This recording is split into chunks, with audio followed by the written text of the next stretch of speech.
Pessoal, tudo bem? Vamos dar continuidade então aos nossos estudos, agora na unidade 46, que vai apresentar um conteúdo novo. Vamos começar, pessoal, a entender um pouquinho melhor, na língua inglesa, de que forma as relações sintáticas entre sujeito e objeto vão determinar formas diferentes de se fazer perguntas em inglês. Em outras palavras, quando eu quero fazer uma pergunta sobre o sujeito da frase, a estrutura sintática é uma. Se eu pergunto acerca do objeto, a estrutura sintática é outra. Vamos ver como é que isso funciona na prática, tá bom? Unit 46, unidade 46. Who saw you? Quem viu você? Who did you see? Quem você viu? Temos aqui, pessoal, uma proposição, uma situação para a gente poder entender essa relação melhor. Vamos ver aqui então. Sylvia saw Paul. A Sylvia viu o Paul. Temos então Sylvia, sujeito, o verbo e o objeto dessa ação, desse verbo, Paul.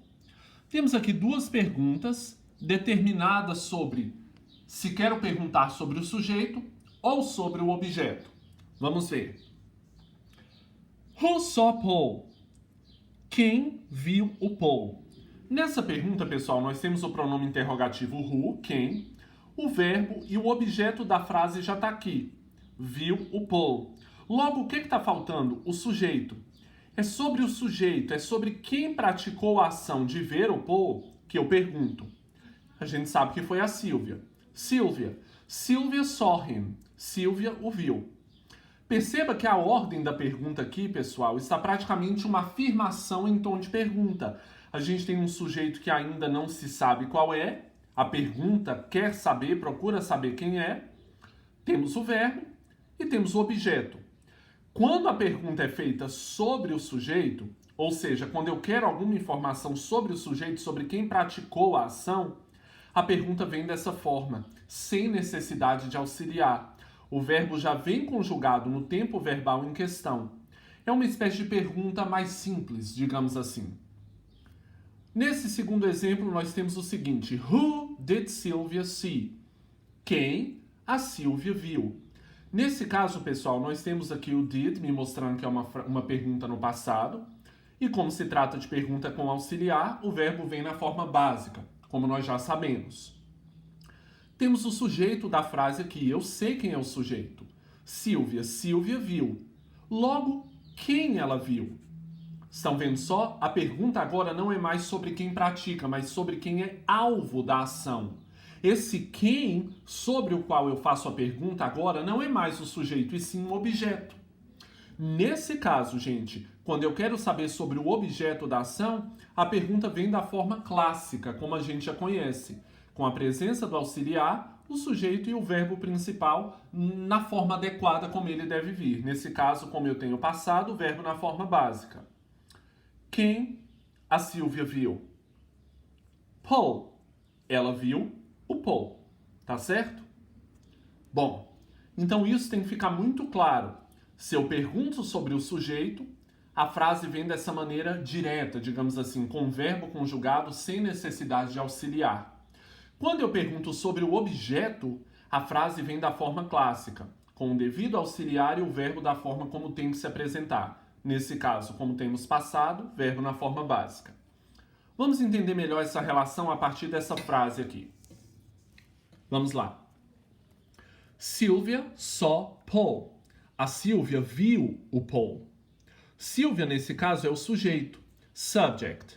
Somebody saw Paul. Alguém viu o Paul. Tá? Então é esse alguém que eu quero saber se eu quiser fazer uma pergunta, se eu ainda não tiver essa informação.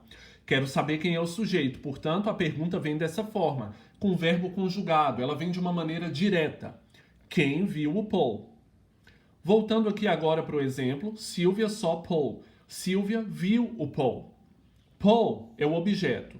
Digamos que eu não tivesse essa informação sobre quem é o objeto aqui dessa situação. Eu teria o seguinte, Sylvia viu alguém. Sylvia saw somebody. E eu quero saber quem é esse alguém. Quem é o objeto da ação de ter sido visto pela Sylvia. Nesse caso, a pergunta vem dessa maneira mais clássica, como nós conhecemos. Who did Sylvia see? quem a Silvia viu. Já temos o sujeito, queremos saber quem é o objeto. Beleza? Portanto, auxiliar e verbo na forma básica. Bom, voltando aqui. Sylvia saw him. Sylvia o viu. Nesse caso, se eu não tivesse a informação de quem viu o Paul, ou seja, se eu não soubesse quem é o sujeito, o who passa a ser o sujeito da frase e Paul é o objeto. Portanto, a pergunta vem dessa maneira.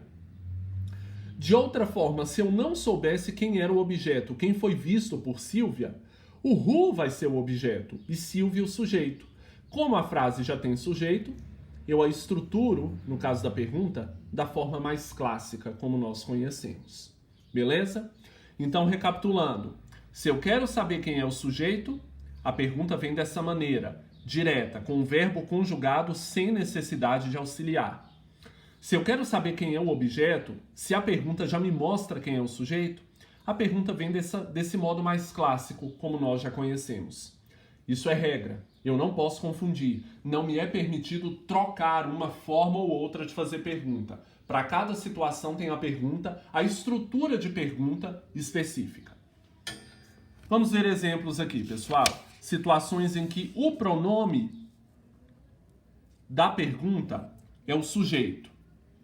In these questions, who and what is the subject? Nesta pergunta, o who e o what, que é quem eu quero saber, são o sujeito. Eu estou em busca de saber quem é o sujeito. Who lives in this house? Quem mora nesta casa? Ora, alguém mora aqui. Portanto, esse who, esse quem, é o sujeito. A pergunta logo não vai ser who does live. Beleza? What happened? O que aconteceu? Alguma coisa aconteceu. O que? Esse o que é o sujeito. Portanto, a pergunta vem dessa maneira. E não what did happen. What's happening? O que está acontecendo?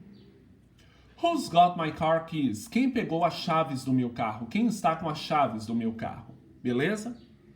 Agora nessas aqui, pessoal, in these questions, who and what is the object? O who e o what agora são o objeto.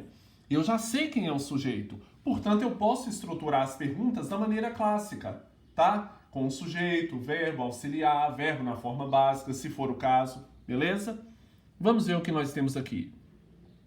Who did you meet yesterday? Quem você encontrou ontem? Ora, você encontrou alguém. Quem? Tá? Esse quem, que é o objeto, é que eu quero saber. What did Paul say? O que o Paul falou? Ora, Paul falou alguma coisa. O quê? Who are you calling? Quem você está ligando? Ou para quem você está ligando? What was Sylvia wearing? O que a Sylvia estava usando? Beleza? Vamos comparar então. Compare. Justin likes chocolate. Justin gosta de chocolate. Se eu não soubesse quem é que gosta de chocolate, ou seja, se eu estou em busca do sujeito, a pergunta vem assim. Who likes? Verbo aqui, ó, de acordo com a terceira pessoa do singular, porque é alguém, uma terceira pessoa e o tempo verbal é presente simples. Who likes chocolate? Quem gosta de chocolate? O Justin. Agora, se eu sei quem é o Justin e estou em busca de saber o objeto, ou seja, do que ele gosta, a pergunta vem da maneira clássica. What does Justin like? Do que o Justin gosta? Chocolate. A mesma coisa aqui, com essa frase no passado, por exemplo. Lucas won some money. Lucas ganhou um pouco de dinheiro. Se eu quero saber quem, se eu não sei quem é o sujeito, essa é a estrutura da pergunta. Who won? Quem ganhou um pouco de dinheiro? Lucas. Agora, se eu quero saber o que ele ganhou, ou seja, qual é o objeto, what did Lucas win? O que o Lucas ganhou? Some money. Beleza? Só lembrando, we use who for people. Nós usamos o who para perguntar sobre pessoas, somebody, alguém. We use what for things, ideas. Usamos what para coisas, ideias, ou seja, alguma coisa. Who is your favorite singer? Quem é o seu cantor favorito? What is your favorite song? Qual é a sua música favorita? Cantor, pessoa, portanto eu uso who para perguntar. Música, coisa, portanto eu uso what para perguntar, tá certo? Que tenha ficado claro a estrutura da pergunta que você deve fazer se você está em busca do sujeito ou do objeto, beleza? Espero que vocês tenham entendido. Vamos fazer as atividades e até a próxima unidade, unidade 47.